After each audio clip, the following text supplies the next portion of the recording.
Welcome back, guys, gals, and non-binary pals, to another reading of What Makes a Monster and What Makes a Man. This is Chapter 11, Just a Little Time. Here's the summary. Why don't you talk to each other? Why don't you talk to each other? Just give it a try. Dipper could do this. All he needed to do was go up to Stephen and ask a couple of questions. Stephen had said it was okay. What if him asking caused Stephen to have another breakdown? Dipper had wanted to know more about Gravity Falls and wound up releasing Bill. There was no reason for this to be any different, but he was curious, extremely curious. And so, Dipper made his way towards the break room. It was no longer an electrical room. Soos had cleaned out an old closet and put in a mini-fridge. One of the walls was covered in stories of customers that had visited the shack, from the time the multi-bear had bought a bobblehead to the person who insisted on paying via check. Dipper stopped in the doorway. Soos was in the room with Stephen. Dipper could back away quietly. It was probably a private conversation. Not saying they would want him to overhear. He didn't move. Hey dude, I was just wondering, those stories you tell customers at the Mystery Shack, how much of that is made up? All of it?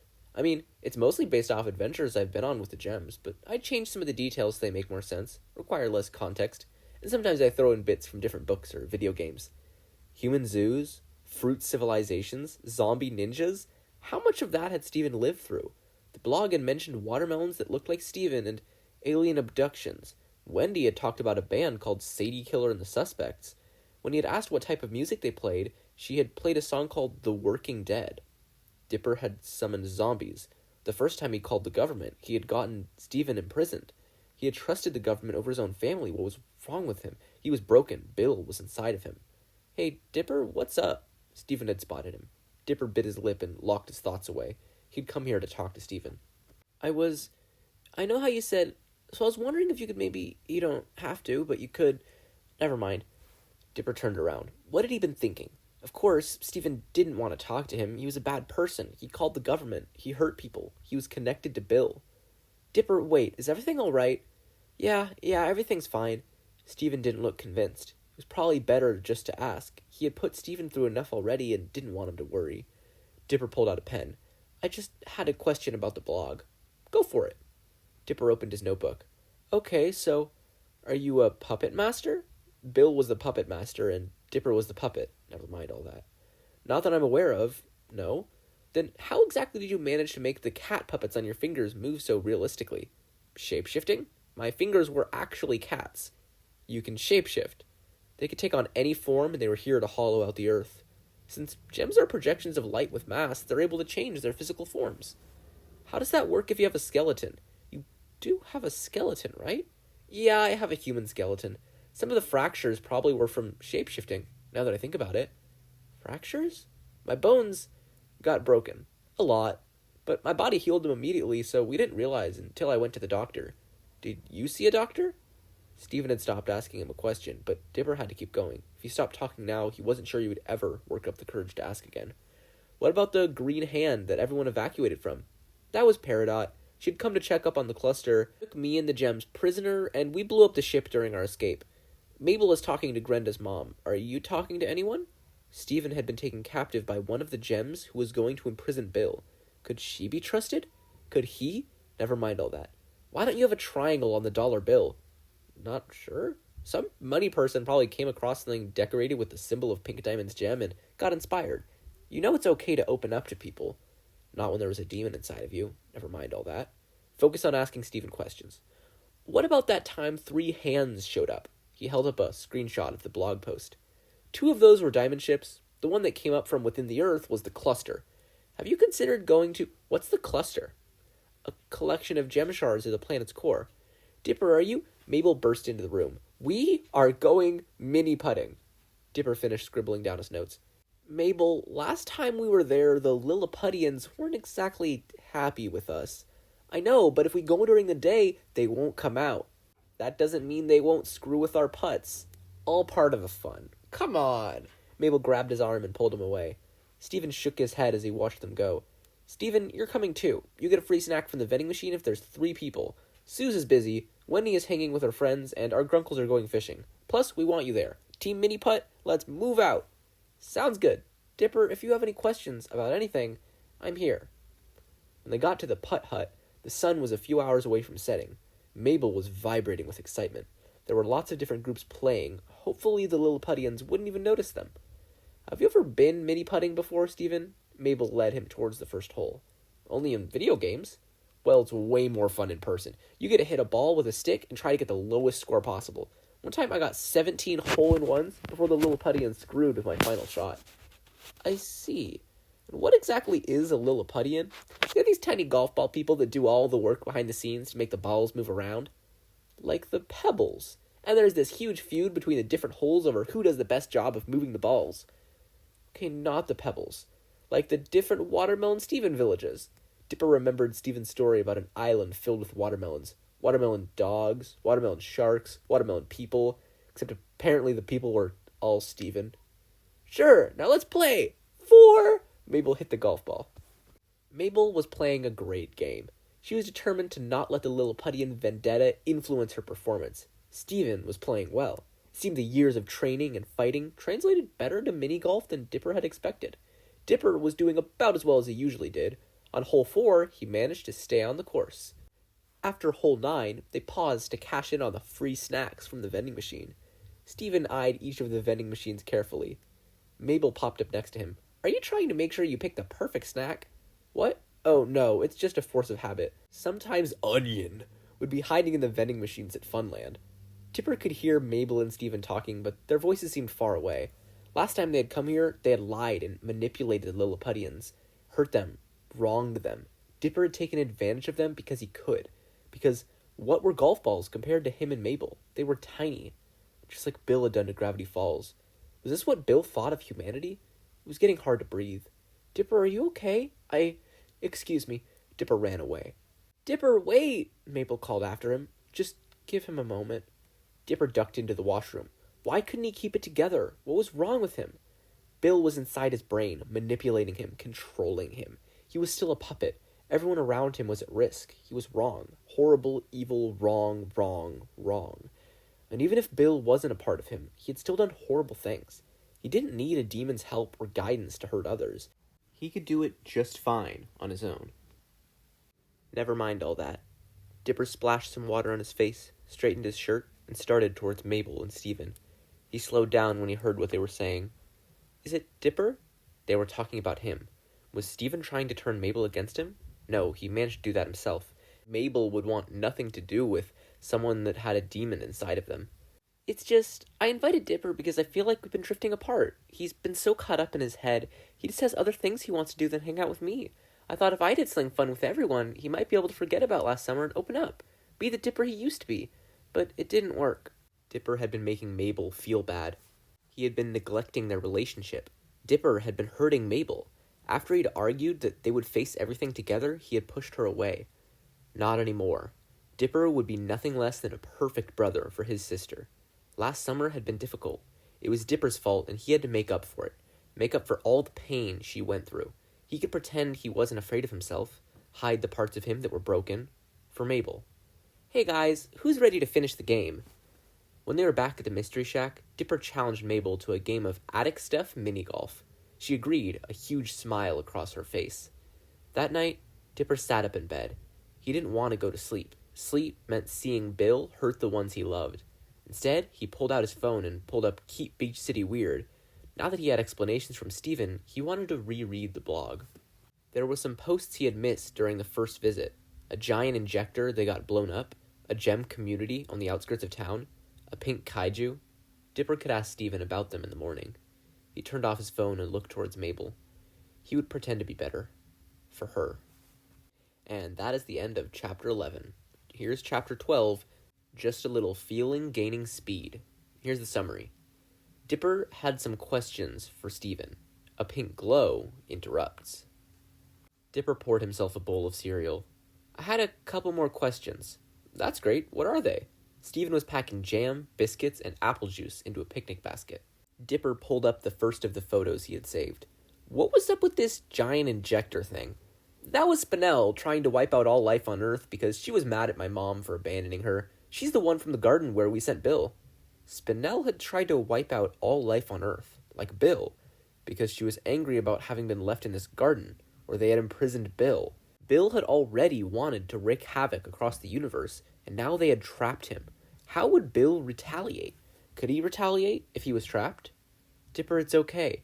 Bismuth, Lapis, and Peridot are planning on stopping by to talk with Ford and make sure they did the barrier spell correctly. When they do, you can go with them so that you know it worked. Dipper hadn't realized he was talking out loud. That was bad. If he started to say his thoughts out loud, he could say something horrible. He could say something for Bill. Bill was inside of him. What did it matter if the body was trapped? Bill was inside Dipper's brain. Never mind all that. Dipper couldn't think about it. If he did, he would say it out loud. He swiped to the next photo. What about this town? That's Little Homeworld. It's a place for gems to live and learn how to be themselves after having served the diamonds.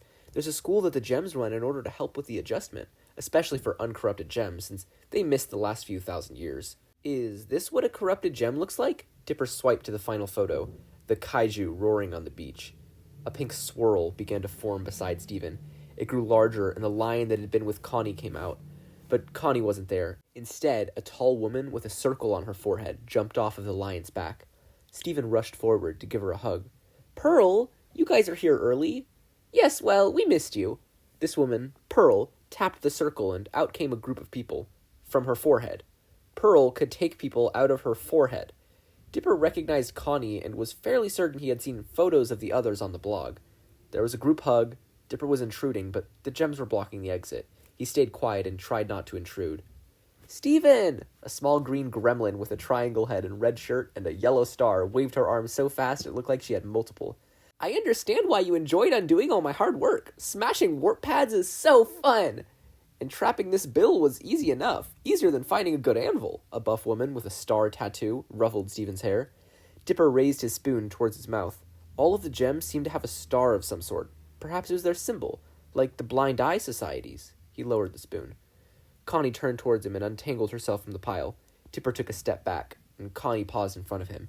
Hey, Dipper, I know I was harsh on you before, and if Steven gets hurt, I will destroy those responsible. But you had a right to be worried. Steven can be intimidating before you realize what a softie he is, and him having gone through horrific events doesn't diminish the experiences you've had. I'm sorry I made it seem like it did. She held out her hand. Dipper shook it, his mind reeling. Okay, he managed to say. Steven turned at the sound of his voice. Right, introductions. Dipper, this is Pearl, Garnet, Amethyst, Peridot, Bismuth, Lapis, Connie, and Jasper. And that lion is Lion. Everyone, this is Dipper. Wait, Connie, do you guys know each other? At which point Mabel burst into the room. Look, Dipper, I bedazzled my grappling hook. She held it out. It was coated in glitter. The hug came apart and Bismuth knelt in front of Mabel. A grappling hook, huh? Mind if I take a look? Mabel held it out proudly. You know, I made a few of those during the war. Bigger than this one, though. Used them to get up to the Sky Arena without using the warp. A giant grappling hook? Can you make one with me? Sorry, Glitter, but I'd need a forge. You don't happen to have one of those lying around, do you? No. But Old Man McGucket does. He uses it to build giant robots. Really? Well, maybe another time. We came here to see Steven. Steven smiled and waved his hand. Go ahead, Bismuth. We can talk later. Try not to break any anvils. Bismuth laughed, and Mabel led her away. Mabel was going with a gem who they knew nothing about in order to build a weapon. A gem who had helped imprison Bill, and who Steven trusted. Steven was more trustworthy than Dipper was. Dipper had Bill in his mind. The blue gem spoke up. What was her name? Lettuce? Letpus? No, Lapis. Aren't we supposed to be talking to some guy about a barrier? We kind of need Bismuth for that. We'll be fine. Peridot swiped across a rectangle that was strapped to her arm. Steven held up the basket and looked at Connie. There's this cool platform on the roof. It feels a lot like the hand of the temple. You up for a picnic? You know it! Connie and Steven set off. Dipper looked at the gems. The gems looked at Dipper. Dipper swallowed. Could gems smell fear? Maybe. Steven had never said anything about it. Grunkle Stan walked into the kitchen, past the gems, and poured himself a cup of coffee. Then he slowly looked up. You guys Steven's family?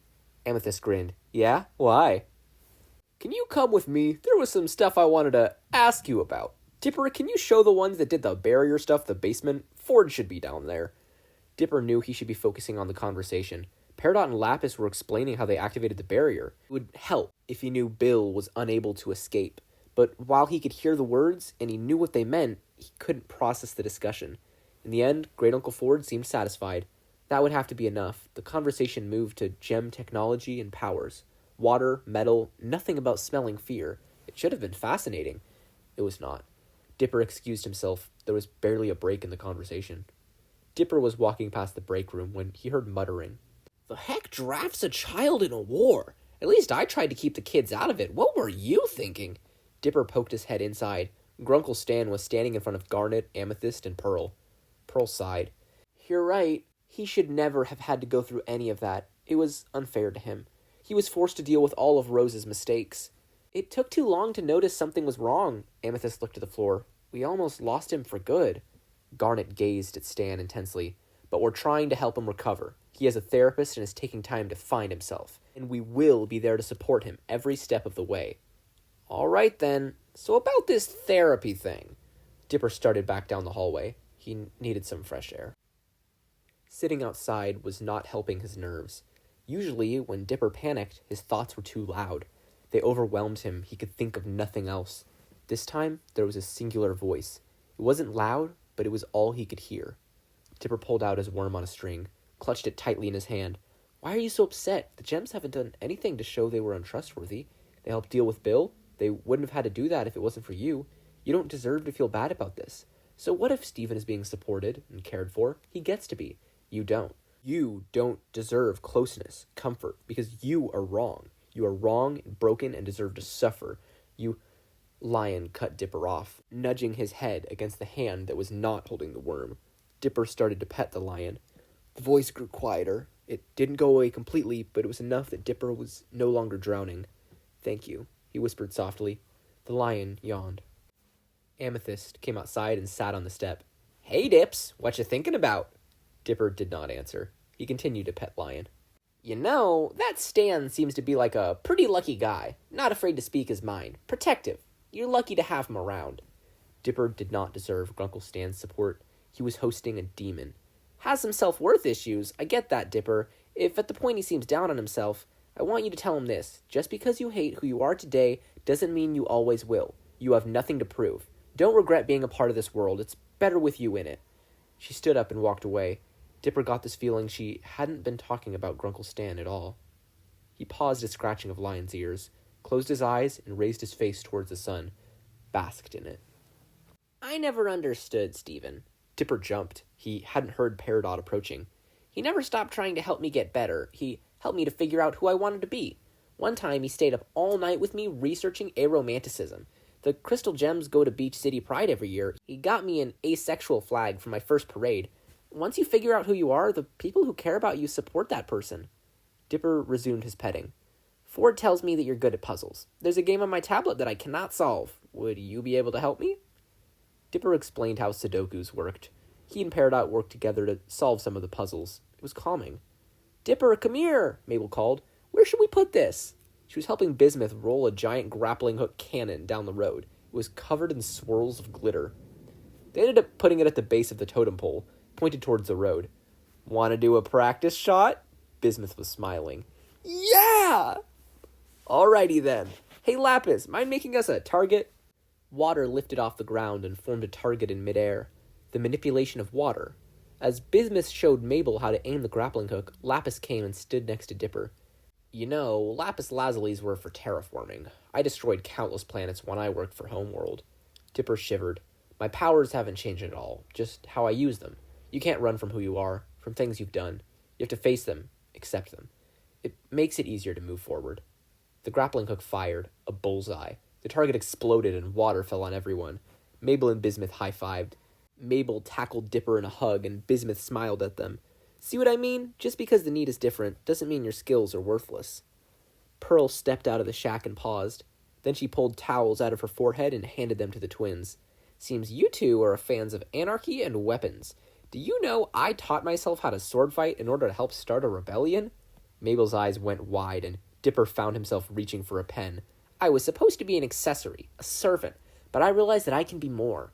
Do more than anyone ever expected. Surprise everyone, even myself. I turned my back on what I was told I had to be. I set myself free." Bill said Dipper had to work for him in order to have any worth. Was that true? Maybe he could be something else, something more. Take his abilities and utilize them, change what he was meant to do. Maybe his family could accept the new Dipper. Maybe he could. Steven and Connie joined them at the yard. Stephen glanced around. Where's Jasper? They found Jasper in town, yelling at people.